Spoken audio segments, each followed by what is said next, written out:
कहा है कि मोदी है तो मुमकिन है। उन्होंने कहा कि पीएम मोदी की वजह से रिहाई हो सकी है। पीएम के दखल के बगैर स्वदेश आना असंभव था।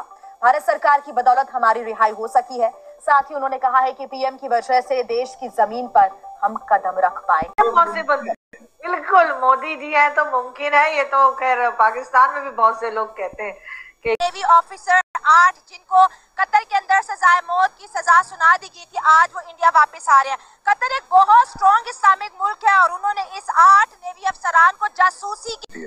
पाकिस्तान के पास एक ही चीज बची थी, इस्लाम। मैं इस्लाम का पहरेदार हूँ। भाई सऊदी अरेबिया ने तुझे मार पीट के भगा दिया कि तू पहरेदार नहीं है, मैं पहरेदार हूँ। अब देखिए हिंदू मंदिर और आज जो है वो वापस आ गए। कतर इस्लामिक मुल्क है और हमने नहीं देखा किसी इस्लामिक मुल्क ने कभी अपने कानून किसी सेकुलर कंट्री के लिए चेंज किया। हमें बंद कर देते हैं, फिर वापस निकालते भी नहीं, सर कलम कर देते हैं, हमें डिपोर्ट कर देते हैं पाकिस्तानियों को, लेकिन छोड़ते नहीं है।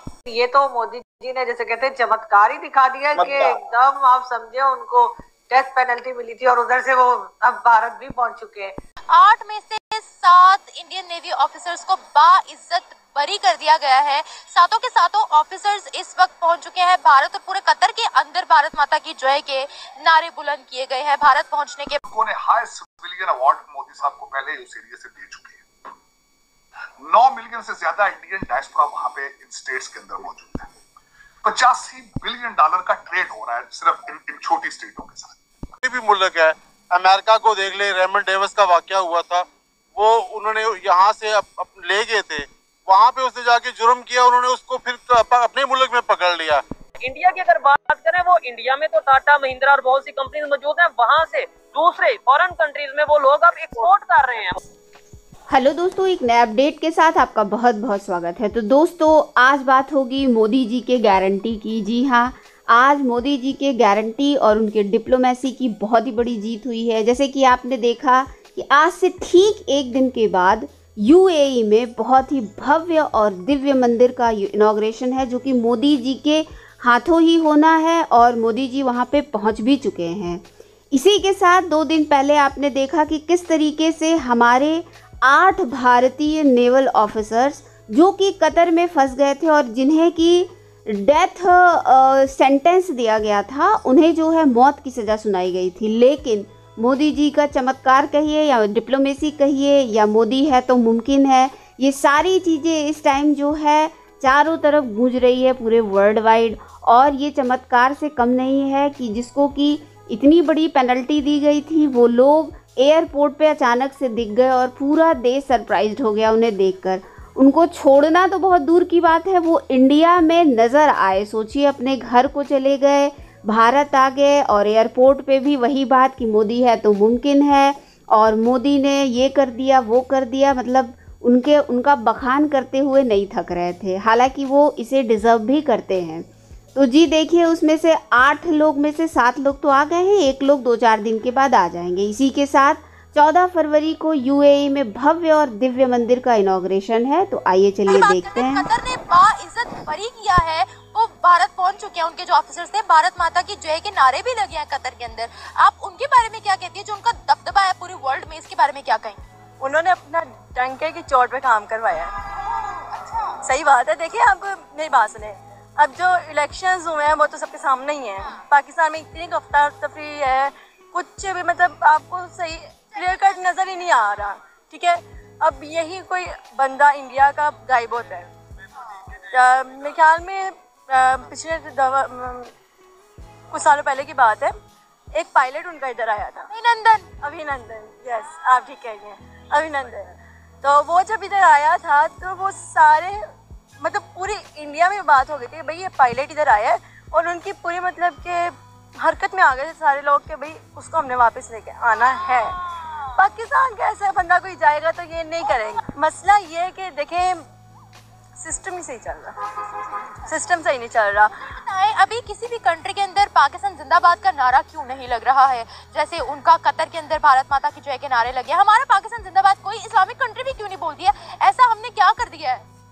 क्या नहीं किया ये कुछ बता दीजिए। देखिए, करने का तो बहुत कुछ है, लेकिन पाकिस्तानियों ने ना, मैं ये नहीं कहती उन्होंने कुछ नहीं किया, बहुत कुछ किया है, लेकिन हर लेवल पे जाके ना इन्होंने 2 नंबरियाँ की हुए। अच्छा।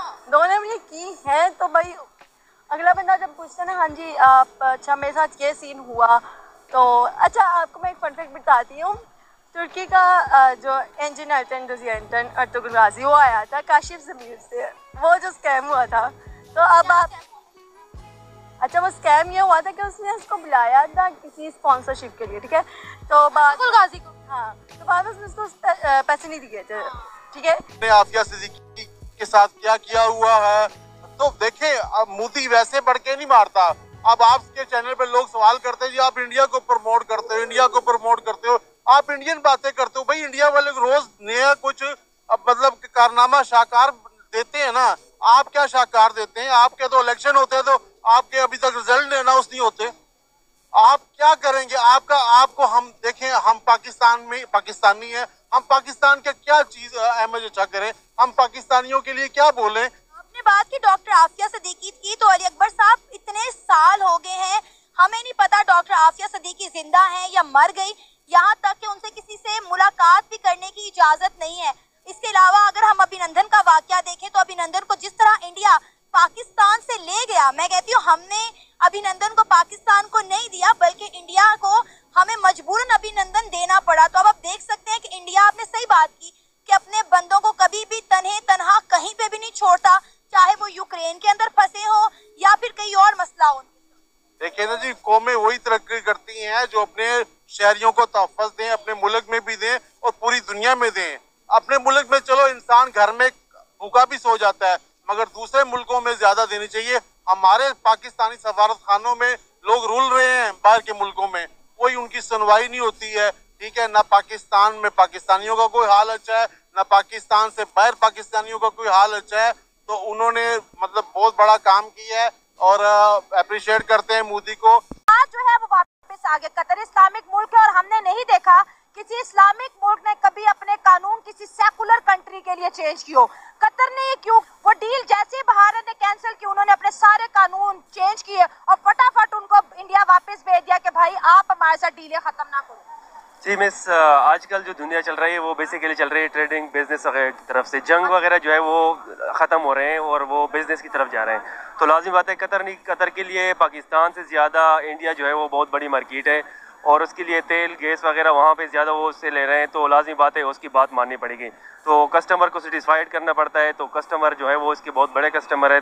उसके हमने देखा जब उन्हें कतर के अंदर सजाए मौत की सज़ा सुना दी गई, कतर में इस्लामिक शरिया है, तो भारत को गुस्सा भी अफसोस हुआ, लेकिन उन्होंने कतर की मिन्नतें नहीं की, बल्कि अफ्रीका में जाके मोज़ाम्बिक एक जगह है वहाँ पे $20 बिलियन की इन्वेस्टमेंट करके कहा कि हम यहाँ से LNG निकालेंगे, यहाँ से हम नेचुरल गैस निकालेंगे, जाओ कतर हम तुमसे गैस ही नहीं लेते। कतर इतना परेशान हो गया, इतना परेशान हो गया। आप देखिए ये इंडियन मार्केट की पावर है कि उन्होंने बगैर मिन्नतें किए हुए अपने 8 बंदे छुड़वा लिए। तो ये लाजिम बात है कि इंडिया जो है वो बहुत बड़ी मार्केट है कतर के लिए। तो कतर लाजिम बात है जो इंडिया को जो चीज़ें बेच रही हैं तो वो स्टॉप हो जाएगी, तो वो उसके पास वो जो है स्टॉक रह जाएंगे। तो उसने तो सेल करनी है, तो सेल के लिए तो वो उसने जाना है कस्टमर के पास, उसकी मिन्नतें करनी है कस्टमर के पास और उसको राज़ी करना है कि ये लाजमी आपने करना है, हम उसके साथ ट्रेडिंग कर रहे हैं और आपकी बात मानेंगे। तो